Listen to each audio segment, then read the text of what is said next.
The United States has embarked on a significant shift in its approach to border security. A series of new executive orders announced by speaker's name on date signal a more stringent stance on immigration and border enforcement. These orders have sparked both support and controversy, reflecting the complex and often divisive nature of immigration policy. The executive orders address a range of issues, including the handling of undocumented immigrants, asylum procedures, and the role of the military at the border. They represent a departure from previous policies, raising questions about their legality, effectiveness, and potential humanitarian impact.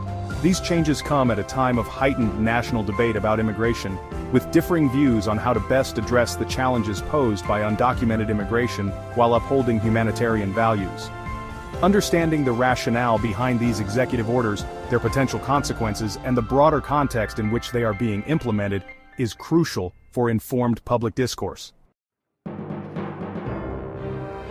The executive orders are presented as a response to what the administration perceives as a crisis at the southern border.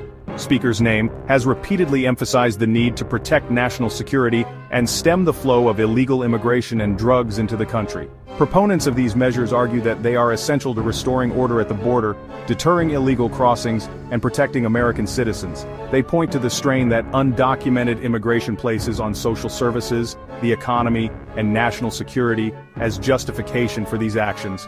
Critics, however, argue that the executive orders are based on a flawed premise and that they exaggerate the scale of the problem at the border.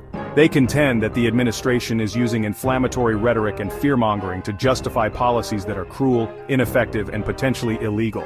The decision to declare a national emergency to secure funding for a border wall, for instance, has been met with legal challenges and accusations of executive overreach. Opponents argue that this declaration undermines the role of Congress in allocating funds and sets a dangerous precedent for future administrations. The executive orders are expected to have far-reaching consequences for individuals and communities on both sides of the border. The reinstatement of the Remain in Mexico policy, for example, could leave asylum seekers stranded in dangerous conditions while they await their court hearings in the United States. The policy of separating families at the border, while officially reversed, continues to draw criticism and legal challenges, with many families still awaiting reunification. The deployment of troops to the border raises concerns about militarization and the potential for human rights abuses. Human rights groups have condemned many of these measures as violations of international law and basic human dignity. They argue that the administration is prioritizing deterrence over the rights of vulnerable populations, including asylum seekers and unaccompanied minors. The long-term effectiveness of these measures in addressing the complex issue of undocumented immigration remains to be seen. Critics argue that they are likely to have unintended consequences, such as driving migration underground and enriching criminal organizations involved in human smuggling. The issue of border security is multifaceted, involving economic, social, and humanitarian dimensions.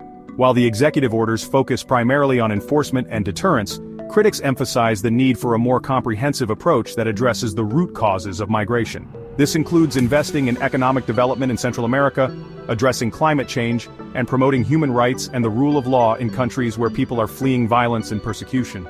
Addressing these underlying factors, they argue, is crucial to reducing the push factors that drive migration.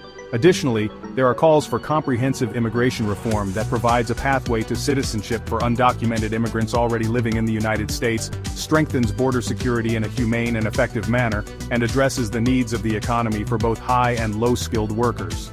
Ultimately, finding a sustainable and humane approach to immigration will require a commitment to dialogue, compromise, and a recognition of the shared humanity of all individuals, regardless of their immigration status.